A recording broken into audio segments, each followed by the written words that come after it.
नहीं नहीं, यहाँ रहना नहीं।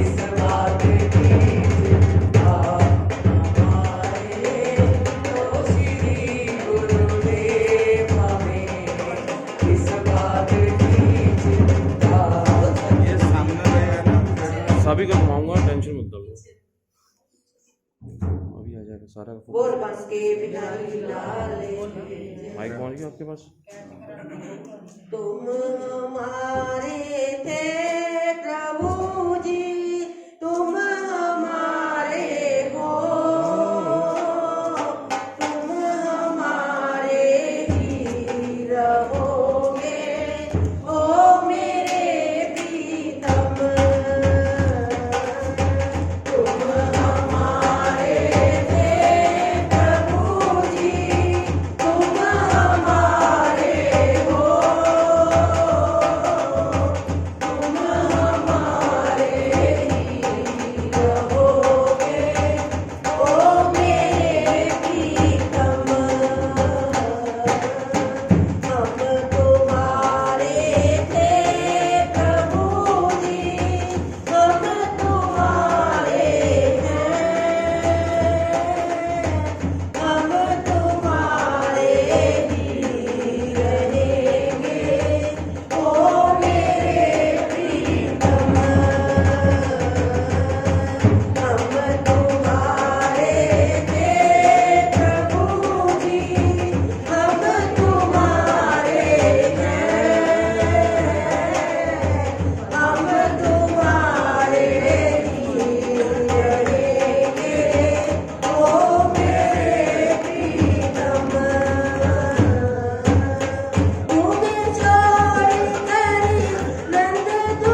सिद्धि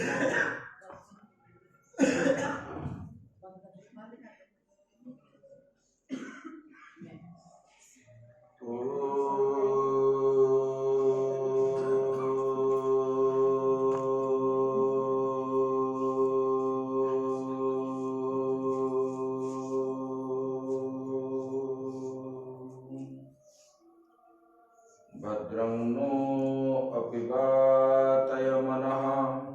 ॐ शान्ति शान्ति शान्ति। शङ्करं शङ्कराचार्यं केशवं बादरायणं सूत्रभाष्यकृतो वन्दे भगवन्तौ पुनः पुनः। ईश्वरो गुरुरात्मेति मूर्तिभेदविभागिने व्योमवद्व्याप्तदेहाय दक्षिणामूर्तये नमः। गुरुर्ब्रह्मा गुरुर्विष्णु गुरुर्देवो महेश्वरः। गुरुः साक्षात् परं ब्रह्म तस्मै श्री गुरवे नमः। वंशी विभूषितकरा नवनीरदाभात् पीताम्बरातरुणबिम्बफलाधरोष्ठान् पूर्णेन्दुसुन्दरमुखादरविन्दनेत्रात् कृष्णात् परं किमपि तत्त्वमहं न जाने। कृष्णात् परं किमपि तत्त्वमहं न जाने। बोलिए सच्चिदानंद भगवान की जय। सद्गुरुदेव महाराज की जय। ओम नमः पार्वती पते हर हर महादेव। श्री कृष्ण गोविंद हरे मुरारे हे नाथ नारायण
कण कण में व्याप्त परमेश्वर परमात्मा के श्री चरणों में कोटि कोटि नमन करते हुए उपस्थित समस्त भक्तवृंद भक्तमयी माताएं, हम अभी ये शिवरात्रि रुद्रचंडी यज्ञ के अवसर पर प्रभात फेरी के बाद श्रवण कर रहे हैं। ये भी एक साधन है जो शास्त्र में बताया गया है।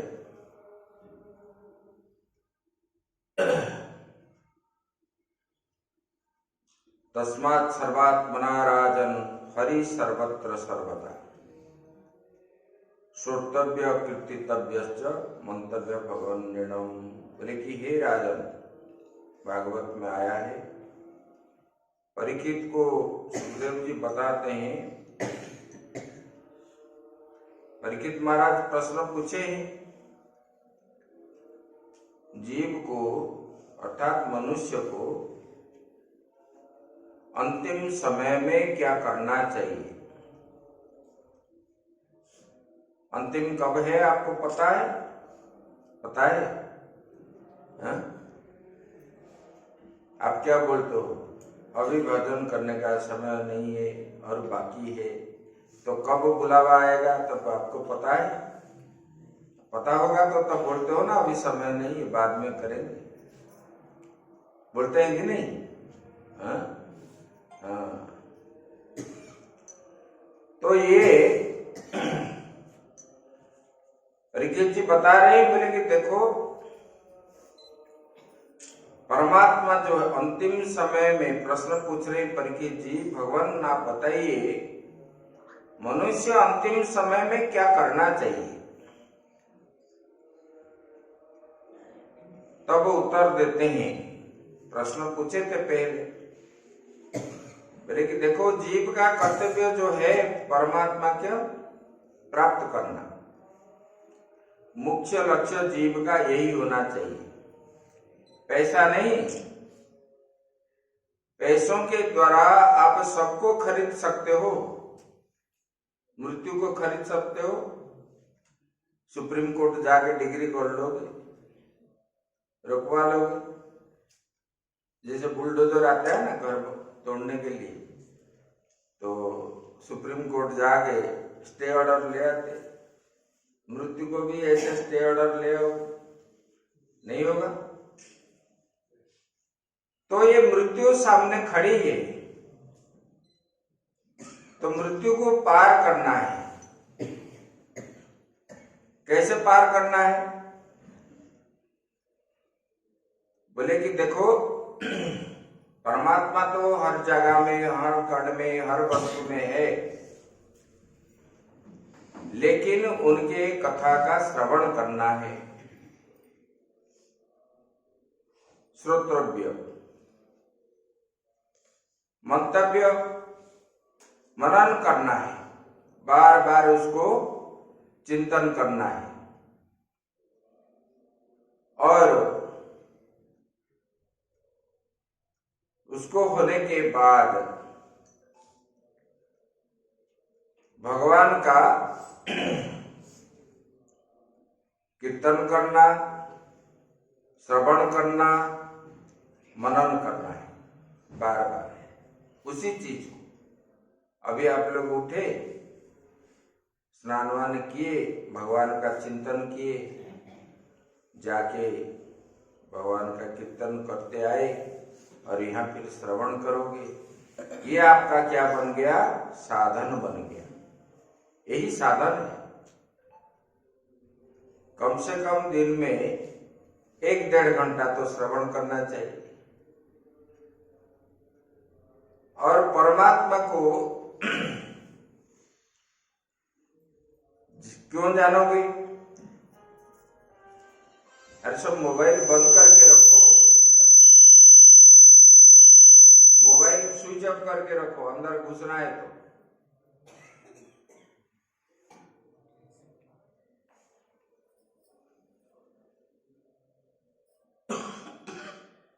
तो हम जो है ये साधन नित्य करना है। आज करेंगे कल छोड़ देंगे, ये नहीं होता है। देखो, इससे फायदा कैसे होता है। एक ब्राह्मण थे, उनका एक पुत्र था, पति पत्नी और उनका एक छोटा सा लड़का था, उसका नाम था उपमन्यु। और छोटे अवस्था में वो पंडित जी स्वधाम चले गए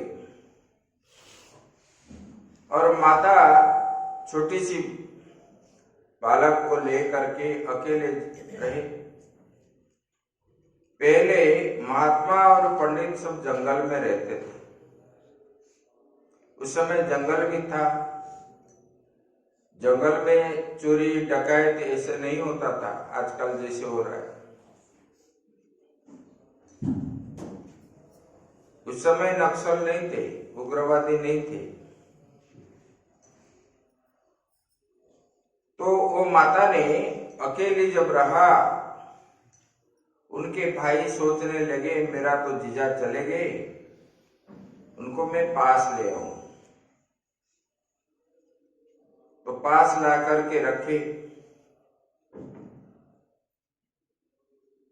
भंजा और जो है बहन को, लेकिन उनके पत्नी सहन नहीं कर किया। उनके साथ हर दिन लड़ाई झगड़ा ऐसे करने लगे। एक दिन उपमन्यु ने दूध पीने के लिए रोने लगा।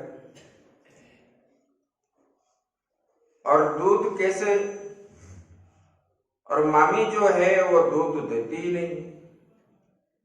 फिर उन्होंने चावल को पीस करके उनको पानी करके उनको पिलाया। तो बोले कि उपमन्यु माँ ये तो दूध नहीं है ना बेटा, ये दूध नहीं है ना, दूध क्यों नहीं दिए मुझे? बोले कि भगवान की कृपा हो, शिव जी को बुला, शिव जी का आराधना कर, वो अगर चाहेंगे तो तुझे बहुत सारे दूध प्राप्त हो। तब उपमन्यु ने माँ की बात मान ली और जंगल में जाके शिव जी को आराधना करने लगे। नन्हे छोटे से बालक है, 5 साल उम्र में, जैसे प्रहलाद जी। दीर्घों दिन तक उन्होंने तपस्या करने लगे, पंचाक्षरी मंत्र का जाप करने लगे। और इधर सब लोग ढूंढने लगे उपमन्यु कहाँ गया, किसी को मिला ही नहीं। और उन्होंने जाके भगवान का आराधना करने लगे। तब भगवान शंकर ने इंद्र के रूप में आए। बोले कि उपमन्यु तुम मांग जो मांगना है। बोले कि मैं आपसे कुछ नहीं मांगूंगा, आप तो शिव जी नहीं है, आप दूसरे देवता हैं, आपको तो मैंने बुलाया नहीं, आप क्यों आए? जितने प्रकार बोले फिर भी माने नहीं।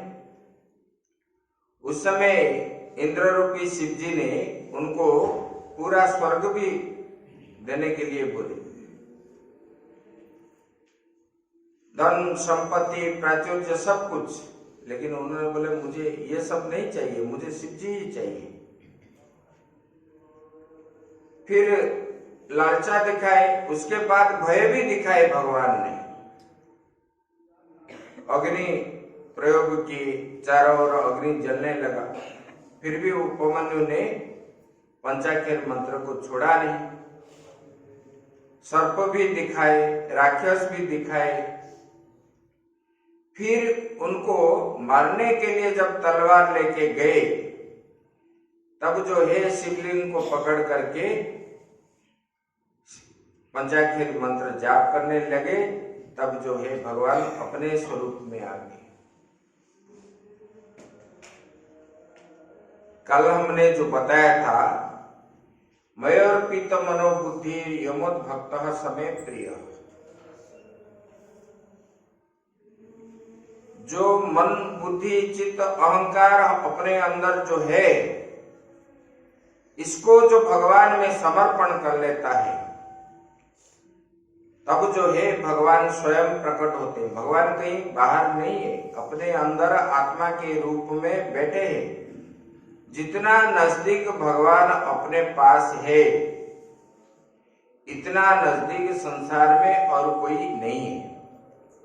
लेकिन हमको अज्ञान के कारण हमको मालूम नहीं पड़ता है कि भगवान हमारे पास है, क्योंकि विश्वास नहीं है ये भगवान है बोल के। भगवान ने गीता में भी बताए, ममई वांसो जीव लोके जीव भूतः सनातन, ये जीव मेरा ही अंश है, मेरे से अलग नहीं है। लेकिन अज्ञान के कारण, अविद्या, जैसे कि ये लाइट है, ये लाइट को कुछ कपड़ा बांध दोगे तो इसका प्रकाश हमारे ऊपर नहीं आएगा, क्योंकि ये प्रकाश ढक गया है। अपने पास तो ज्ञान है, लेकिन ये ज्ञान को पर्दा रूपी अज्ञानता हटा दी, मतलब ढका हुआ है। जब अज्ञान हटेगा तब जो है ज्ञान का प्रकाश अंदर आएगा। इसलिए तो गोपियों ने,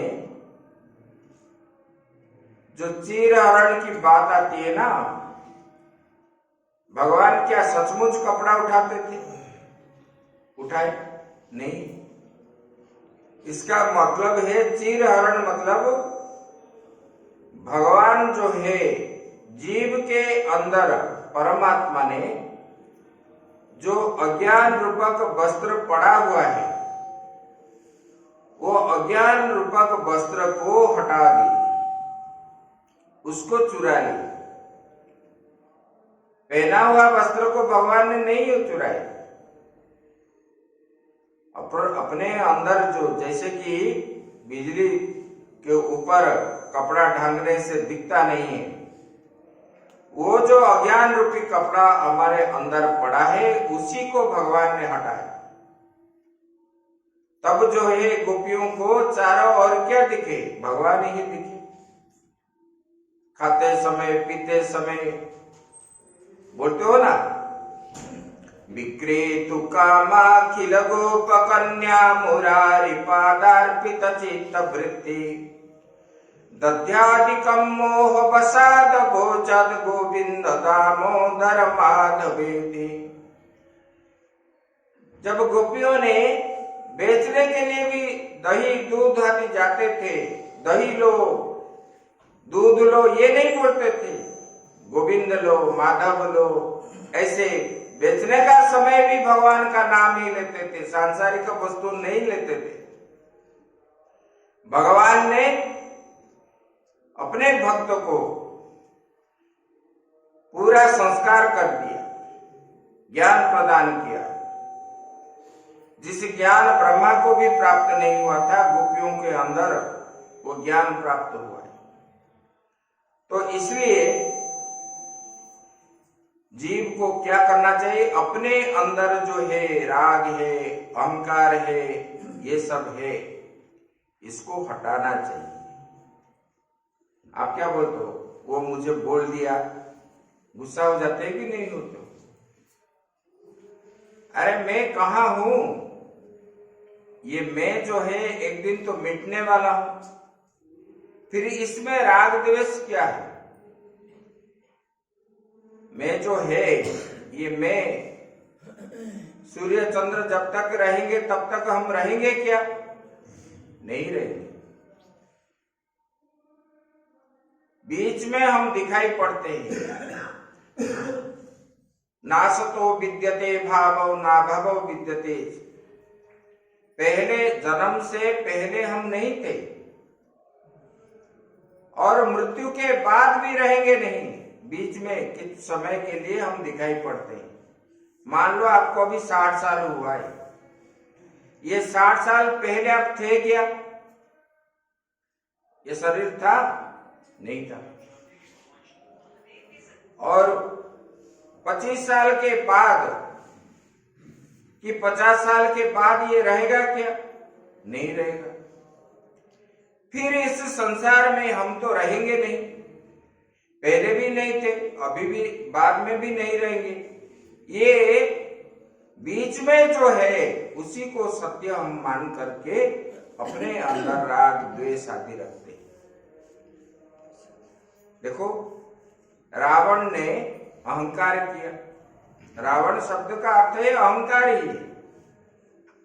जो अहंकारी होते हैं वही रावण है। मेरे पास इतना है, मैं चक्रवर्ती सम्राट हूं, मैं ब्रह्मा को भी जीत लिया, विष्णु को भी जीत लिया। ये जो मैं बोलते हैं, इनको कितने लोग समझाए।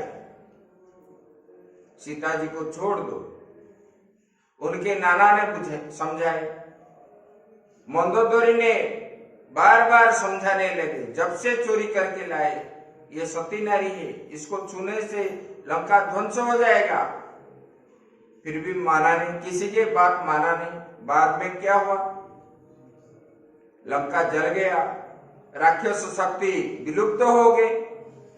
अहंकार करने वाले व्यक्ति का सब कुछ विनाश ही होता है, उन्नति कभी नहीं होता है। जीवन में कभी भी अहंकार नहीं करना चाहिए। इसलिए हम क्या करते हैं, कहीं भी जाते हैं तो मथा टेकते हैं।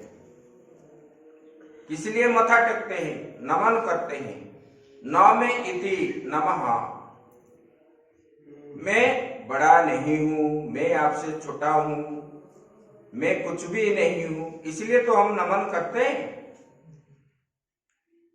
तो इसी प्रकार भाव को ही करने पर अपने अंदर जो अहंकार है, ये अहंकार मिटेगा।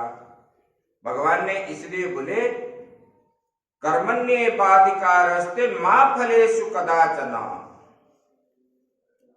हम कर्म करने का अधिकार है, कर्म हम करेंगे। कर्म नहीं करेंगे तो रहेंगे कैसे? लेकिन किस प्रकार कर्म करें? बोले कि निष्काम भाव से कर्म करें, मुझे ये प्राप्त हो, इसी प्रकार भाव से नहीं है। निष्काम भाव से कर्म करें। जैसे मथा टेकने आते हो तो भगवान के प्रति श्रद्धा होने के कारण आप आ रहे हो। मुझे कुछ मिले यहाँ, इसी भाव में अगर आओगे तो इसका फल जो है आपको रिएक्शन करेगा, उल्टा असर पड़ेगा। पड़ता भी है, लेकिन ये मालूम नहीं पड़ता, क्योंकि रावण जैसे बुद्धि है, अहंकार अंदर होने के कारण ये हमको मालूम नहीं पड़ता है। जो चाहते हैं गुरु के पास, माँ बाप के पास, देवालय स्थान से कुछ मुझे प्राप्त हो, इसी प्रकार भाव से अगर कोई आता है तो उनको फल मिलता है, लेकिन उनको मालूम नहीं पड़ता है कि इसी कारण मुझे ये हो रहा है। ये जो है हर समय, इसलिए पहले आप देखोगे शिव मंदिर जितना पुराना है, मंदिर का दरवाजा जो चौखट है एकदम छोटा सा है, ऐसे सिर झुका के ही जाते थे। हम निम्न मान के हैं, भगवान आप सबसे बड़े हैं। अपने को जितना छोटा मानोगे संसार, इतने आप जो है भगवान के प्रति आपका श्रद्धा बढ़ेगी और भगवान का आप हो ही जाओगे।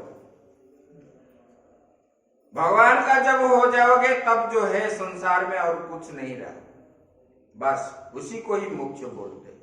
भगवान अपने भक्तों को ले लेते हैं, आगे की बात हम कल करेंगे। ओम पूर्णमदः पूर्णमिदं पूर्णात् पूर्णमुदच्यते पूर्णस्य पूर्णमादाय पूर्णमेवावशिष्यते। ओम शांति शांति शांति। श्री राम जय जय राम, श्री राम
धर्म की अधर्म का प्राणियों में विश्व का गौ माता की गौ हत्या गंगा जमुना मैया की नर्मदा मैया की भद्र विश्व भगवान की द्वारिकाधीश भगवान की रामेश्वर भगवान की बलभद्र स्वामी की सुभद्रा माता की जगन्नाथ स्वामी की चक्र सुदर्शन की श्री बंके बिहारी लाल की जय गिरिराज महाराज की राधा रानी की काशी विश्वनाथ भगवान की यज्ञ भगवान की आशुतोष भगवान की सत्य सनातन धर्म की आद्य गुरु शंकराचार्य भगवान की अपने अपने गुरु महाराज की आज के आनंद की ओम नमः पार्वती पते हर हर महा